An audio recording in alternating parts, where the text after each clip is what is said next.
जय मसीह की दोस्तों, आप सभी को प्रभु यीशु मसीह का नाम से मैं स्वागत करता हूं कि इस वीडियो को, इस टॉपिक को आप समझें, जो कि मरियम का कोड हमें क्या सिखाता है, मरियम का कोड से हम क्या सीख सकते हैं। हाँ भाई, मरियम का कोड, इसको आप समझे भाई, सब समझे, क्योंकि मरियम का बड़ा भाई था हारून, ये आप सब जानते हैं। और मूसा प्रार्थना कर रहा था, मरियम का भाई हारून और मूसा प्रार्थना कर रहा था। इस घटना क्या है, इसको आज हम समझेंगे कि मूसा एक ऐसा व्यक्ति था जो अपनी सेविकाई के प्रति इतना गंभीर था, इतना मजबूत था और उसको जो अटैक करी वो कौन, बाहर वाले नहीं था, वो उसके घर के लोगों ने उसको अटैक किया था। लेकिन किसके कारण क्या है अटैक, इसको आप समझे। क्या सुनते हैं, वचन को पढ़ते हैं। गिनती की किताब 12 अध्याय 1 नंबर वचन, नंबर्स 12:1। गिनती की किताब 12 अध्याय 1 नंबर वचन लिखा है, मूसा ने तो कुशी स्त्री से साथ ब्याह की। मूसा ने तो कुशी स्त्री के साथ ब्याह कर लिया था। मूसा ने कुशी स्त्री के साथ ब्याह कर लिया था।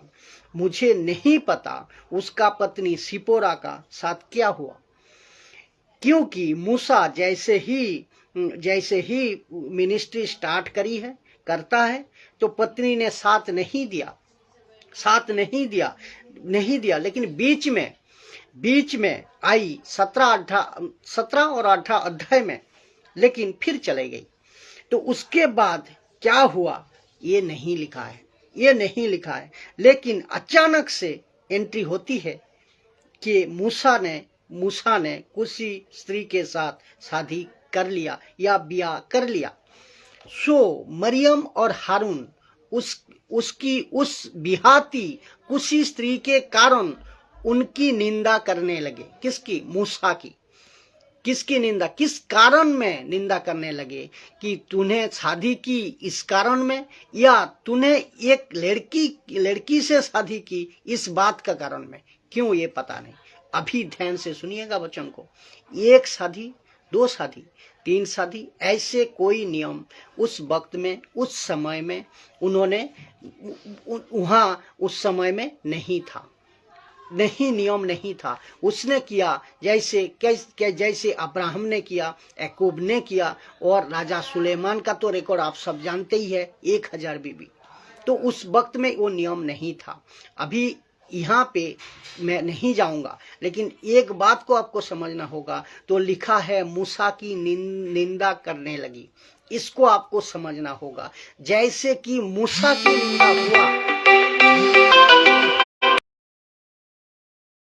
की निंदा हुआ, वचन 2 में कहता है कि उन्होंने कहा क्या यहोवा ने केवल मूसा ही की प्रार्थना, मूसा ही से बातें करता है, बात की। यहोवा ने, वचन 2 में कहता है, उन्होंने कहा क्या यहोवा ने केवल मूसा ही के साथ बातें की है, क्या उन्होंने हमसे भी बातें नहीं की? तो इनको ये बात यहोवा ने सुन ली, उनकी ये बात को यहोवा ने सुनी। तो कॉन्टेक्स्ट क्या है पता है? यहाँ मरियम और हारून ये कहते हैं कि परमेश्वर सिर्फ मूसा से ही बात करता है, क्या हमसे बात नहीं करता? तो इसका मतलब क्या है? जलन, ये चीड़ किस बात की है कि शादी करी उस बात की चीड़ है, या परमेश्वर मूसा से डायरेक्ट बात करी इस बात की चीड़ है? किसको? मरियम और हारून को नहीं पता। ऐसे कोई जो भी हो सकता है, ऐसे ये भी हो सकता है। लेकिन मिनिस्ट्री में जलन, ये आप सुनिए, मिनिस्ट्री में जलन नहीं होना चाहिए, सेवा में जलन नहीं होना चाहिए। आप जानते हैं ये जो जलन है ये आदमी को लेकर डूबता है। तो इसका जलन था। किसका? इससे मूसा का भाई हारून का और मरियम का मूसा का ऊपर जलन था। और वो कहा दिखता है, कहाँ दिखता है, मैं बताता हूँ। कहते हैं कि परमेश्वर तुझसे बातें करता है और हमसे नहीं बातें करता। तो ये जलन नहीं है तो और क्या है? इसको कहते हैं जलन, और ये जलन नहीं होना चाहिए। ध्यान रखे, ये जलन से किसी को नहीं होना चाहिए।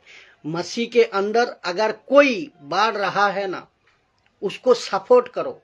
अगर वो सही है तो, और सही पौधा, सही झाड़ होना चाहिए, जिसको प्रभु ने लगाया हो ऐसा, तो जो जलन नहीं होती, ये जलन नहीं होना चाहिए। तो प्रभु के दास, जलन नहीं होना चाहिए आपके अंदर। जिस पदों को परमेश्वर ने लगाया है, उसको सोशल प्लेटफॉर्म में रखा है, या पुलपिट में रखा है, या सेवा में रखा है, अगर प्रभु ने रखा है तो बहुत संभाल कर आप उसको बोलते हो। आप उसको बोलना है, और उसको आप प्रचार को आपको समझना है, बहुत संभाल कर बोलना है कि एक डर का साथ उससे बात रखो, नहीं तो कहीं तुम पर भी भारी ना पड़ जाए। क्यों? इस वचन का द्वारा आप समझ जाओगे। उसने कहा कि यहोवा ने केवल मूसा ही के से बात करते हैं क्या? उसने हमसे बात नहीं की?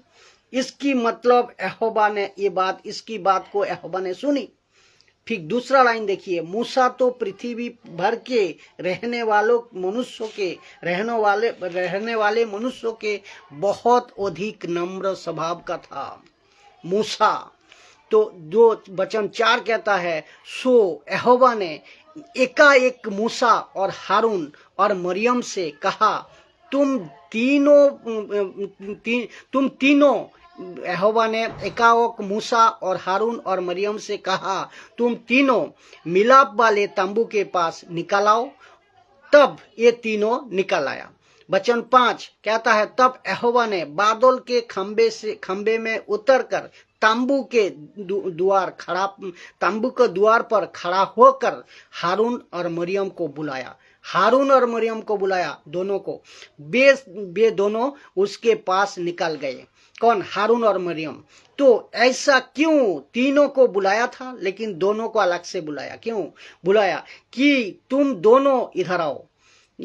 मुझे नहीं पता परमेश्वर की आवाज, परमेश्वर की टोन कैसे होगी, तो लेकिन उसको पढ़कर ऐसा लगता है, इस वचन को पढ़कर लगता है कि भयंकर डांटा परमेश्वर ने, बड़े डांट का साथ बुलाया। कि वचन 6 क्या कहते हैं, देखिए, तब यहोवा ने कहा, मेरे बातें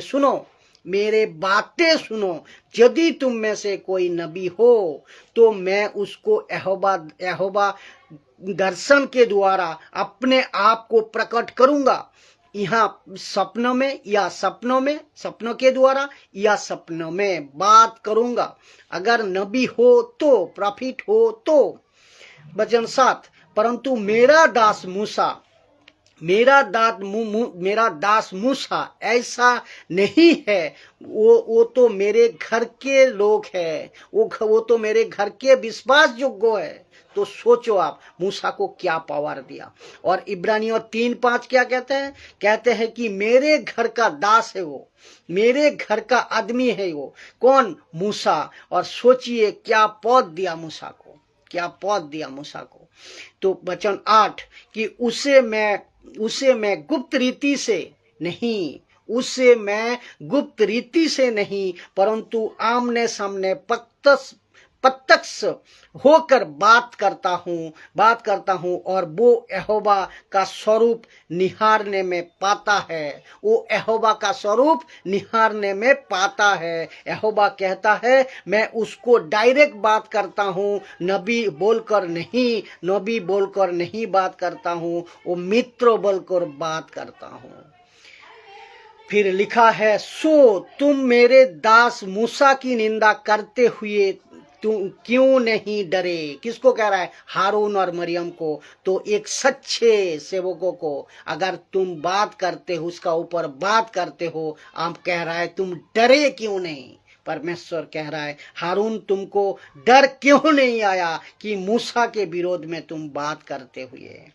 तो मैं इसी वचन को सहारा से लेता हूं, आप लोगों की कहना चाहता हूं कि जब आप किसी परमेश्वर का दास जो परमेश्वर के सेविकाई सच्चाई से करता है, सच्चाई से, हाँ फेक बहुत है, फेक वालों बहुत है, लेकिन सच्चाई से जो करता है उसकी बात कर रहा हूं। और लेकिन जो सच्चा है और परखो उसको, कौन कौन सच्चा है कौन कौन फेक है। तो मैं बता रहा हूं कि जो सच्चा है उसका विरोध में बात करने से पहले 50 बार, जरा 50 बार सोच लो कि मैं क्या बोल रहा हूं या क्या मैं बोलूंगा। इसीलिए प्रभु कहता है कि मेरे दास मूसा का निंदा करते वक्त में तुमको डर क्यों नहीं आया हारून, डर क्यों नहीं आया मरियम। अभी मैं आपको बताता हूं परमेश्वर का आवाज कैसा था हारून को। ये वचन सुनिए, वचन 9 कहता है, तब यहोवा का कोप, गुस्सा, क्रोध उन पर भड़का और वो चला गया। कौन? हारून और मरियम। तो ये तो ऐसा है कि उनको बुलाया, अच्छा से डांट दिया और गुस्से से चला गया। कौन? हारून और मरियम चला गया, उसकी बहन मरियम छोड़कर चला गया। बर जैसे ही चला गया, सुनिए क्या हुआ। वचन 10 कहता है, तब वो बादल तांबू से ऊपर से उठ गया, जिसमें परमेश्वर आता था ना, वो तांबू उठ गया है। और जैसे ही तांबू उठ गया और मरियम कोढ़ से हीम के समान श्वेत हो गया, उसके पूरे शरीर में कोढ़ आ गया। मैं फिर कहता हूं कि बी केयरफुल, बहुत चौकन्ना रहिए, बहुत सतर्क रहिए कि सच्चे सेवकों को विरोध में मुझ जैसे 10% जो खेरी प्रचारक है, सही वचन का प्रचारक, कंटेक्स्ट का साथ सुनाता है, जेन्युइन है, अगर उसके विरोध में आप बात करते हो तो परमेश्वर को गुस्सा आता है।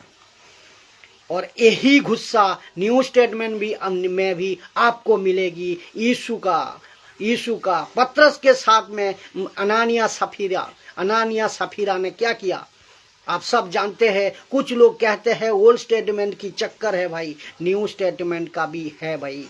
न्यू स्टेटमेंट का नहीं है, लेकिन ये बहुत सारे वचन में रख सकता हूं, लेकिन एक ही काफी है, नहीं तो आपका माथा खराब हो जाएगा। तो अनानिया सफीरा के ऊपर गुस्सा क्यों आया परमेश्वर का कि पतरस से झूठ बोलता है, मजाक है चर्च। ऐसे कर को उनकी जगह पे मौत हो गई, उसी स्पॉट मौत हो गई। और राजा हेरोदेस, जिन्होंने खुद को परमेश्वर समझा, कीड़े लगकर मर गया। आप सोच को देखिए। और पौलुस की मिनिस्ट्री में तो उनके एक आदमी को 3 घंटे या 3 दिन तक अंधा कर रखा था। बोला, जब खबरदार अगर मेरे बीच में बात की तो। ऐसे लोग थे। तो वचन 9 कहता है कि तब यहोवा के कोप उन पर भटका और वो चला गया। वचन 10 कहता है, तब वो बादल तंबू के ऊपर से उठ गया और मरियम कोढ़ से हीम के समान श्वेत हो गया, यानी कि कोढ़ हो गया उनको। और हारून ने मरियम की और दृष्टि की और देखा कि वो कोढ़ीन हो गई है। तो समझो आप। वचन 11, तब हारून मूसा से कहने लगे, हे मेरे भाई, हे मेरे प्रभु। हारून मूसा से कहने लगे, हे मेरे प्रभु, हम दोनों जो मूर्खता की है, वरन पाप भी किया है, वो पाप हम पर ना लगने दे। और अभी सूर उसका चेंज हो गया। किसका? हारून का। सूर उसका नम्र हो गया। तो पहले क्या था? क्या तुझे ही परमेश्वर खाली दर्शन देता है? तुझे ही खाली परमेश्वर बातें करते, तेरे से ही बातें करता है, मुझे नहीं करता? लेकिन अभी सूर उसका चेंज हो गया। और मैं चाहता हूं कि अच्छे प्रचारक को सुनते वक्त में आप सभी को सूर थोड़ा धीमा रखो ताकि भारी विपत्ति से परमेश्वर से आप बच जाओ। क्योंकि मरियम का कोढ़ हो गया, हारून को नहीं हुआ। हारून का हालत खराब हो रही है कि बहन को कोढ़ हो गया है तो मेरा नंबर दूसरा वक्त में अगला नंबर मेरा होगा, ऐसे डर की मारे उसकी हालत खराब हो गई है।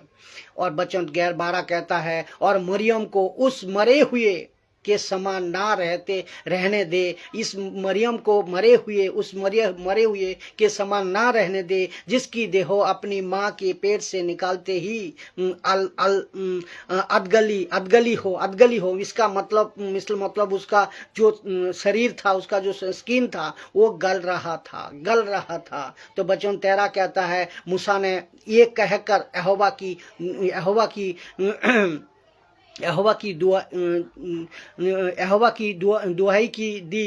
की दुहाई दी कि हे ईश्वर कृपा कर और उसको चंगा कर दे। मूसा ने तब प्रार्थना करी। और आपको बता दूं कि आज बहुत सारे लोग जो गलत शिक्षा में है, उसको कोड नहीं है। खासकर को जो खरी शिक्षा के प्रचार विरुद्ध में बात करते हैं, उसको कोड नहीं है कि उसका वजह क्यों नहीं है। क्योंकि आपको मैं बता दूं कि मूसा ने जैसा प्रार्थना किया है तो वो बख्शा है परमेश्वर ने, ऐसा हम लोग भी प्रार्थना करते हैं तो आप परमेश्वर ने आपको बख्शा है। और ये बात प्रभु देख रहा है। लेकिन इतने भी देरी मत करो जो मुझे और मुझ जैसा खरी प्रचारक को फॉलो करने में और मानने में और उसको सुनने में देरी मत करो। क्योंकि और इतने भी देरी ना करो दो जो कि तुम्हारी आदत बिगड़ जाए और गलत आदत में आप आ जाओ। इतना भी देरी मत करो। तो मूसा ने कहा, हे ईश्वर कृपा कर और उसको चंगा कर दे। और तब जैसे ही प्रार्थना किया मूसा, तब वचन 14 में कहता है, फिर मूसा से परमेश्वर बात करता है। यहोवा ने मुझसे कहा है कि यदि उसका पिता उसके मुंह पर थूका ही होता तो उस समय क्या कल्चर था मुझे नहीं पता। लेकिन यहाँ परमेश्वर कहता है थूका होता तो कहा 7 दिन तक लज्जित ना रहती। सो वो 7 दिन तक छावनी से बाहर बंद रहे। उसके बाद वो फिर भीतर आने पाए तो 7 दिन तक ये कोड रहेगी। देखो परमेश्वर को कितना गुस्सा है। सोचिए आप मूसा को विरोध में बात किए, इतने गुस्से आया उसको कि वो खुद का मूसा का बहन सगी बहन मरियम को कोड़ में डाल दिया। और यही मरियम था जो जिसने लाल समुंदर को निकालते पर झांझ लेकर गाना गाया था। तो बात को आप समझे, जो आरसी पर जो म्यूजिशियन जो भी है, आपका गाना आपका वार्शिप एक तरफ, लेकिन परमेश्वर कहता है ठीक है बेटा, आपका मिनिस्ट्री वो अलग है। लेकिन खबरदार अगर सच्चे सेवक को सच्चे विरोध में जो जेन्युइन है, जो परफेक्ट है, जो पौधा को परमेश्वर ने लगाया, जिसको यूट्यूब में रखा होगा, फेसबुक में रखा होगा, पुलपिट पे रखा होगा, तो अगर परमेश्वर से है सच्चा सेवक, उससे बात करते वक्त थोड़ा ध्यान से करे। जैसा मूसा को विरोध में बात किया, गुस्सा परमेश्वर का आप देख ही लिया, तो ये मत करे। और ऐसा लिखा है कि 7 दिन तक उसको कोढ़ था, तो वो तो शुक्र है कि मूसा प्रार्थना करी, नहीं तो मूसा एक सच्चा सेवक था। अगर मूसा प्रार्थना नहीं किया होता तो जिंदगी भर कोढ़ी कोड़ में फंसे रहते। 7 दिन के बाद क्या हुआ, लिखा है कि क्या हुआ सुनिए वचन 15 में, सो मरियम 7 दिन के बाद तक छावनी से बाहर बंद रही, छावनी के बाहर बंद रही, और जब तक मरियम फिर आने ना पाई तब तक लोगों ने पछतान भी ना किया। तो इसका मतलब आप क्या समझो कि आगे बढ़ना नहीं गया, आगे बढ़ना नहीं किया, क्योंकि उसको कहते हैं कि मिनिस्ट्री रुक गई, सेवा रुक गई, परमेश्वर का काम रुक गई, इसको कहते हैं मिनिस्ट्री रुक गई। और ऐसे कुछ मूर्ख लोगों की चलते मिनिस्ट्री रुक जाता है परमेश्वर की, भी ऐसे कोई मूर्ख लोगों की चलते परमेश्वर का काम रुक जाता है। मैं समझता हूं इस वीडियो को आप बहुत शेयर करें और इससे जो सीखे आप इसको आप मजबूती का साथ ले और अपना जीवन में अपनाएं और खुद मजबूत होइए, दूसरे को भी मजबूत करिए। गलती मत करिए, मसीह लोग गलती मत करिए।